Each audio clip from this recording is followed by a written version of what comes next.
Greetings and welcome to another episode of Emerging Tech Talk. I'm your host Dan York from Voxeo, and today I am joined by Bill Morrow, who is the Chairman and CEO of CS Identity, one of our voice biometrics partners. Welcome to the show, Bill. Welcome. I'm very glad to be here. Thank you. So tell us a little bit about CS Identity. Where did you folks come from? What do you do? What are your products? How's it all work? Well, we are the leaders in building the technology that truly detects, deters, and defends against identity theft. We began the business a number of years ago. We've got world-class scientists out of San Diego that have built a lot of technology over the last number of decades. And we really focused all that energy into the identity theft space. So we've got products that lead the nation in background screening. We've got products that lead the world in identity verification and identity authentication. We've built out the leading identity theft platform that we are the Intel inside, if you will, for many of the leading identity theft consumer plays in the United States. And then we also have a very strong breach management business. And then, of course, our voice biometric product fits within all of those different service layers that we have. So who are the typical customers that are using your services? Well, we have the big identity theft companies. Of course, they white label our product as part of their service offering, and we can't disclose their identities, if you will. But we also serve very large Fortune 500 clients in the communication space with our identity theft and our breach management services, very large multi-billion-dollar retailers from grocery stores all the way up to retail outlets, and down to mom and pop as well. Our technology is very deployable very quickly, highly reliable. So it works from mom and pop up to large industry. And then we have a pretty good growing business in the government space too. Interesting. So you talked about your technology. What makes your technology or your service offerings different from the other voice biometrics companies out there? Well, I think the big thing is that the other voice biometric companies are standalone voice biometric applications. And what we have is the leading voice biometric technology, and we can talk about that as we go forward, but it is now part of our other products. So it's part of a service suite versus just a standalone application. So a lot of the cost structure of getting a voice biometric service in place and the benefits of voice biometrics are covered within the identity theft platform or the background screening platform or a red flag platform.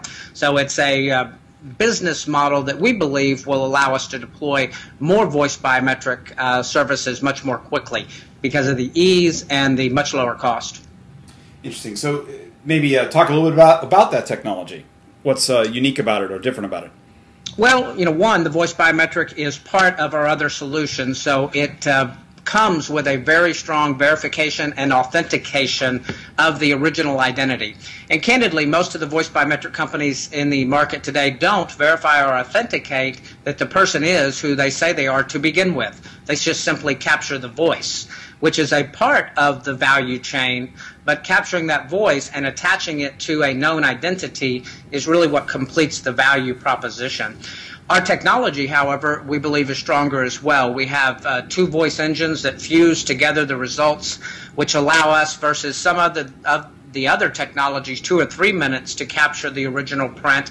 We typically can do that in less than a minute, and then the re-verification of that voice print is less than 10 seconds. So a very quick application to capture the print, and then a extremely quick ability to recapture the verification of that print. Now, voice biometrics has been around for a while. What do you see as some of the barriers that have taken it so long in some cases to start to be deployed? Well, it's been around for a while, but not for decades. We're talking 5, 6 years. Of course, the logical target that most of the standalone voice biometric companies went after was the banking industry. And I think about the time they were beginning to get some market traction, of course, we've had a worldwide meltdown of the economy and with it really targeting the banking industry. So I think that really put a delay as it relates to the dominant industry that most voice biometric companies targeted. We're a little bit different. Of course, we do work with major banks as well in the identity theft, fraud, and fabrication space. But additionally, we work with universities, for online universities, to verify and authenticate that the people taking the test are the people that are signed up for the test. or the course. We likewise work with industry that do online training, like taking the test to get your ticket removed. But again, you have to verify and authenticate that person is who they say they are as they're taking the test. So we have much broader application, which I think is allowing us to penetrate the market quicker. But I think that was the major slowdown, is most of the voice biometric companies focused on the big banks, and the big banks have had other things to focus on the last 2 to 3 years. They sure have. Now, you talked about some of the test taking and things there. What's kind of the most interesting deployment you've seen for a biometrics deployment? Well, I think the application of the test taking is pretty cool. It allows the online universities 100% to know that the person that registered for the class is the person that's taking that class. We're now elevating the technology to not just have the online verification of the voice, but to actually create the seal or the stamps that would be equivalent to a notary public type of stamp. So really extending the value chain through our service offerings is, I think, the next evolution. That's pretty cool. So where do you see all the voice biometrics stuff going as we look ahead? Yeah, I think it goes everywhere. Identity theft is the fastest growing crime in the world. The FBI states that it's the highest reward, least risk crime in the world. And there's over 15 million Americans, some $58 billion of effect in the U.S. alone. And it grows by 20% a year. So the issue of identity theft, I think, will drive the biometric space. Now, there's 4 biometrics. You have iris, you have DNA, you have fingerprint, and you have voice. Well, the other 3 really don't work online or via the phone, and you need a lot of technology on both sides. So it's really only the voice biometric that is as secure as a fingerprint that can easily work via the online transactions, via a computer or a phone.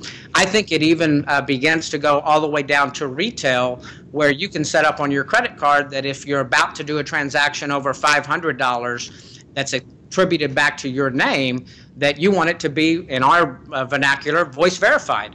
And so they simply would swipe your card would know that's $500, your cell phone would ring on your belt, it would come up and ask you our standard verification question or sequence of numbers. You would give that, you're voice verified, and then at that point in time the transaction goes through. So literally in less than 10 seconds you could have a verified transaction. So I think voice biometrics over the next 5 years enters all segments of our life and is very intertwined with doing business, whether online.